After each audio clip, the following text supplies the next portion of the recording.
যদি পাহাড়ের সমানও ঋণ থাকে, এই দোয়া যদি আমল করে আল্লাহ পাক ওই ঋণও শোধ করে দিবেন ইনশাআল্লাহ। ঋণ কেমন জানেন? ওই যে এখন মানুষ ঋণ নিচ্ছে 1 কোটি টাকা ব্যাংক থেকে, 2 কোটি টাকা ব্যাংক থেকে, হ্যাঁ, কত বছর, 10 বছরের জন্য, 20 বছরের জন্য বাড়ি করছে, তাই না? তার ধারণা এমন যে সে মারা গেলে তার ঋণটা কেউ না কেউ শোধ করে দিবে, তাই তো? আর আল্লাহর রসুল কি বলছেন দেখেন, একজন মারা গেছেন, নবী সাল্লাল্লাহু আলাইহি ওয়াসাল্লামের সময় একজন মারা গেছেন। তো নবী করিম সাল্লাল্লাহু আলাইহি ওয়াসাল্লাম বলছেন, এই ব্যক্তির কি কোনো ঋণ আছে? একজন সাহাবী বলেন, হ্যাঁ ইয়া রাসূলুল্লাহ, তো ঋণ আছে। নবীজি বললেন, তোমরা ওর জানাজা পড়ো, আমাকে ডেকো না। তোমরা ওর জানাজা পড়ে নাও, আমি জানাজা পড়তে চাচ্ছি না। আমি এখন কেমন করে আপনাকে বুঝাবো ঋণ কত ভয়ঙ্কর জিনিস। আপনি যে ব্যাংক থেকে 3-4 কোটি টাকার লোন নিয়ে রাখছেন, লাখ লাখ টাকা লোন নিয়ে বসে আছেন, দিব্যি সুখে বসে আছেন, এমন চিন্তায় যে আপনার মৌত হবে না। আর নবী সাল্লাল্লাহু আলাইহি ওয়াসাল্লামের সময়ে একজন মারা যাচ্ছেন, তিনি বলছেন তোমরা জানাজা পড়ে নাও, আমি জানাজা পড়তে চাচ্ছি না। মানে ঋণগ্রস্ত ব্যক্তি জানাজাও তিনি পড়তেন না। তারপরে একজন এসে বললেন, ইয়া রাসূলুল্লাহ, আমি তার ঋণ শোধ করে দিব, তার যা ঋণ আছে আমি শোধ করে দিব। তখন নবী এসে জানাজা পড়লেন সাল্লাল্লাহু আলাইহি ওয়াসাল্লাম। তো আপনার এই কোটি কোটি টাকা ঋণ শোধ করার লোক তো রেডি আছে নাকি? আছে না? সমস্যা নেই, আপনার জানাজা পড়া হবে। কারণ হুজুরকে আপনি 5,000 টাকা দিবেন, হুজুর জানাজা পড়াই দিবে, কোনো সমস্যা নেই। তারপরে আপনার মিলাদও হবে, আপনার একটা বড়সড় দোয়াও হবে ইনশাআল্লাহ। কিন্তু আল্লাহ পাক বলেছেন যে শহীদ, আল্লাহর পথে যুদ্ধ করে শহীদ হয়েছে, এই ব্যক্তির আত্মাও ঝুলে থাকে যতক্ষণ পর্যন্ত না তার ঋণটা শোধ করা হয়। এবার বলেন আমি কি বুঝাবো আপনাকে? আর কিছু বলতে হবে? তো এখন সেই দোয়া শিখাচ্ছি আপনাদেরকে, যে দোয়া শিখলে আপনারা ঋণ থেকে বাঁচবেন ইনশাআল্লাহ। কত দিবেন বলেন?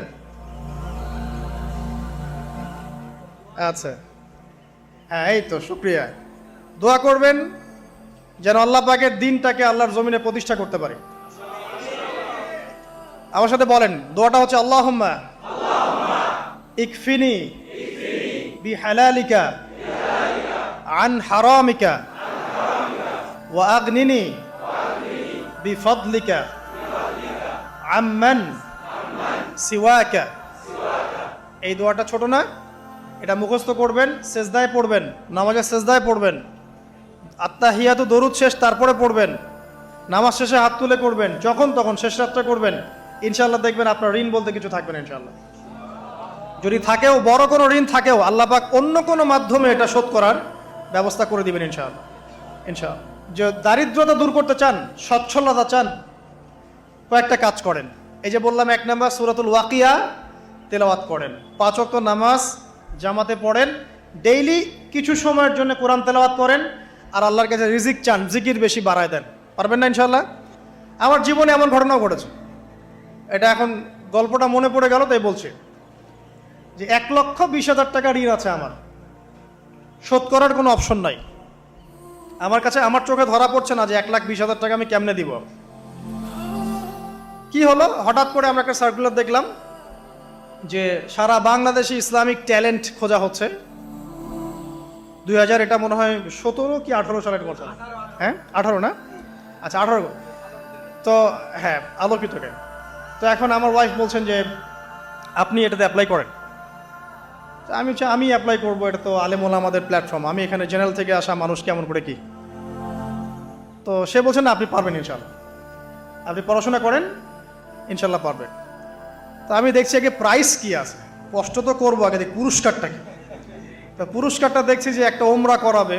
ওমরা করা তো যে কারোর জন্য একটা মানে স্বপ্নের ব্যাপার না, ওমরা করা তো সবাই আমরা খুব পছন্দ করি। আল্লাহ পাক আমাদেরকে বেশি বেশি ওমরা করার তৌফিক দেখ।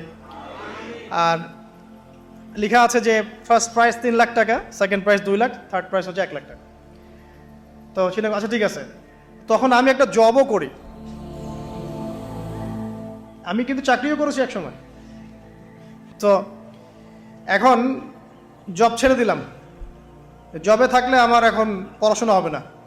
তারপর টানা 4 কি 5 মাস দৈনিক 10 থেকে 12 ঘন্টা করে পড়েছি, টানা 4 থেকে 5 মাস দৈনিক 10 থেকে 12 ঘন্টা, নাওয়া খাওয়া সব ওখানেই। আর যতটা সহজ মনে করছেন আসলে কিন্তু প্রতিযোগিতা অত সহজ নয় আসলে, যে কোনো জায়গা থেকে প্রশ্ন আসতে পারে, আকিদা, সিরাত, ইতিহাস, এটা ওইটা, অনেক টপিক, প্রায় 36টা বিভাগ আছে।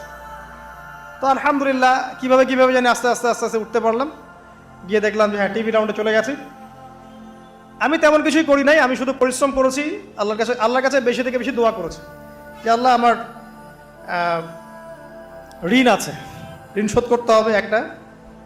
এবং আমি চাচ্ছি যে এই প্রোগ্রামের মধ্য দিয়ে দিনের একটা বড় সার্কেল পাওয়া যায়, দিনই প্ল্যাটফর্ম পাওয়া যায়। তো আলহামদুলিল্লাহ আল্লাহ পাকের ইচ্ছায় সেখানে একটা ভালো রেজাল্ট হলো এবং সেখানে ওমরাও করা হলো আলহামদুলিল্লাহ। এবং ক্যাশ তারা খুব তাড়াতাড়ি দিয়ে দিয়েছে। আমি পুরো ক্যাশটা আগে পেয়েই আগে ঋণটা শোধ। এখন এই সময় কিন্তু আমি দোয়াটা করেছি, আল্লাহুম্মা কফিনি বিহালালিকা আন হারামিক ওয়া আগনিনি বিফাদলিকা আম্মান সিওয়াক। দেখেন, আমি কিন্তু জানতামও না এমন কোনো প্রতিযোগিতা হবে, আমি সেখানে পার্টিসিপেট করব, ওই ওসিলায় ওমরা করব, ওই ওসিলায় আবার ঋণও শোধ হবে, আমার কিন্তু মাথায় ছিল না। এটাই হচ্ছে আল্লাহ পাকের সেই আয়াত, ওয়া মান ইয়াত্তাকিল্লাহ ইয়াজআল লাহু মাখরাজা। আল্লাহ পাককে যে ভয় করবে, আল্লাহ পাক তার জন্য রাস্তা খুলে দিবেন ইনশাআল্লাহ। ওয়া ইয়ারযুকুহু মিন হাইসু লা ইয়াহতাসিব, এবং এমন উৎস থেকে আল্লাহ পাক রিজিক দিবেন যেটা সে কল্পনাও করতে পারে না। এটা আল্লাহ পাক তাওয়াক্কুল রাখেন। জাস্ট ওই ইসমাঈল আলাইহিস সালামের মায়ের মতো, হাজরা আলাইহিস সালাম ইব্রাহিম আলাইহিস সালামকে বলছেন, আপনি আমাকে এখানে ছেড়ে যাচ্ছেন কি জন্যে?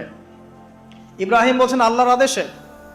তখন তিনি বলছেন, তাহলে আল্লাহ আমাকে ফেলে দিবেন ইনশাআল্লাহ।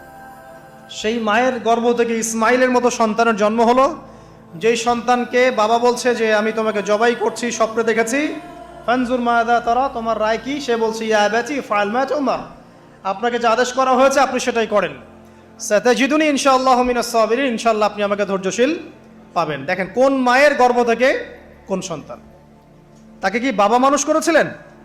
না, তাকে তার মা মানুষ করেছেন। তো ওই রকম তাওয়াক্কুলকারিনী হাজরা আলাইহিস সালামের মতো মা যদি ঘরে ঘরে থাকে, বোন আর স্ত্রী ঘরে ঘরে থাকে, তখন ইসমাইলি প্রজন্ম আসবে ইনশাআল্লাহ।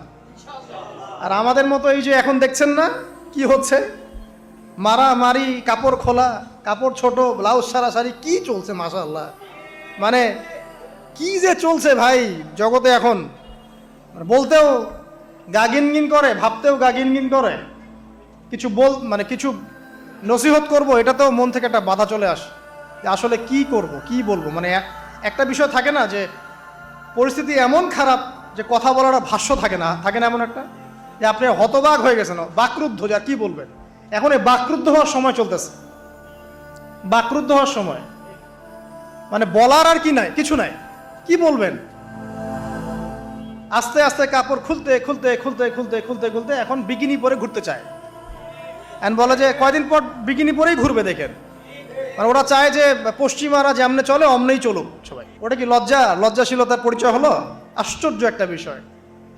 মানুষকে দেখেন, মেয়েরা কলেজে পড়তে গিয়ে মেয়েরা কি করতেছে এখন দেখেন, কলেজে পড়তে গিয়ে মেয়েরা কি করতেছে দেখেন। আর আপনি আপনার মেয়েকে কলেজে ওখানে পড়তে পাঠাচ্ছেন, ওখানে হোস্টেলে রাখছেন, যেখানে একটা মেয়েকে নবী সাল্লাল্লাহু আলাইহি ওয়াসাল্লাম মাহরাম ছাড়া সফর করতে নিষেধ করছেন, সেখানে আপনি আপনার মেয়েকে কোন শিক্ষায় শিক্ষিত করার জন্য রাতের পর রাত সেখানে কাটাচ্ছেন?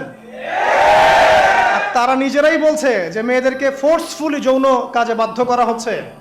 মানে ইজ্জত চলে যায়, যাক ভাই আমার সার্টিফিকেট চাই, বিষয়টার নাকি ইজ্জত যাক, কতজন আমার সাথে কি করে করুক, বাট আমার একটা সার্টিফিকেট চাই, একটা অনার্সের একটা মাস্টার্সের সার্টিফিকেট চাই। এটা দিয়ে আমি বিসিএস ক্যাডার হব, এটা দিয়ে আমি প্রাইমারি স্কুলের টিচার হব, এটা দিয়ে আমি জাতি গঠন করবো নাকি। পরে এরাই তো আপনার ঘরে বউ হিসেবে আসবে, মানে আপনার কি অবস্থা হবে চিন্তা করেন এখন। তা আমরা আসলে ভাই কোথায় আছি এখন? আল্লাহ পাক আমাদেরকে বোধোদয় দান করুক, আমরা দোয়া করি। তবে একটা হাদিস না বললে আমি এখান থেকে সরতে পারতেছি না। এই কথাই নবী সাল্লাল্লাহু আলাইহি ওয়াসাল্লাম বলেছেন, হুবাহু এই কথাই, একদম এটাই, যে ফিতনা ধেয়ে আসছে, লা ইলাহা ইল্লাল্লাহ, ফিতনা ধেয়ে আসছে। তার স্ত্রী যায়নাব বিনতে জাহাশ তিনি বলছেন, ইয়া রাসূলুল্লাহ সাল্লাল্লাহু আলাইহি ওয়াসাল্লাম, আনুহলিকু ওয়া ফিনা সালিহুন, আমাদের মধ্যে সৎ মানুষগুলো থাকা সত্ত্বেও কি আমরা ধ্বংস হয়ে যাব? সুন্দর প্রশ্ন না? নবীজি বলছেন, নাম, তোমরা ধ্বংস হয়ে যাবে। ইদা কাসুরাতিল খাবাস, যখন এরকম নগ্নতা, বেহায়াপনা, অশ্লীলতা ছড়িয়ে পড়বে, তখন সৎ অসৎ, আলেম জালেম সব ধ্বংস হয়ে যাবে। জাতি গঠন করবেন, সব ধ্বংস। আল্লাহ পাকের গজব সময়ের ব্যাপার মাত্র। আল্লাহ পাক শুধু আসমানি বালাই দেন না, জমিনি বালাও দিতে পারেন। আল্লাহ পাক মুসলিমে ফাসাদ লাগিয়ে দিতে পারেন। আল্লাহ পাক বহিঃশত্রুকে আপনার উপর চাপিয়ে দিতে পারেন। আল্লাহ পাক দুর্ভিক্ষ দিতে পারেন। আল্লাহ পাক মহামারী দিতে পারেন। আল্লাহ পাক কুন বললে ফায়াকুন হতে পারে। সে আল্লাহকে ভুলে গিয়ে এইসব প্রগতিশীলতার নামে যখন নগ্নতার চর্চা হচ্ছে, অশ্লীলতার চর্চা হচ্ছে, আর আমরা এগুলো সব মুখ বুঝে সহ্য করছি, মাদক, পণ,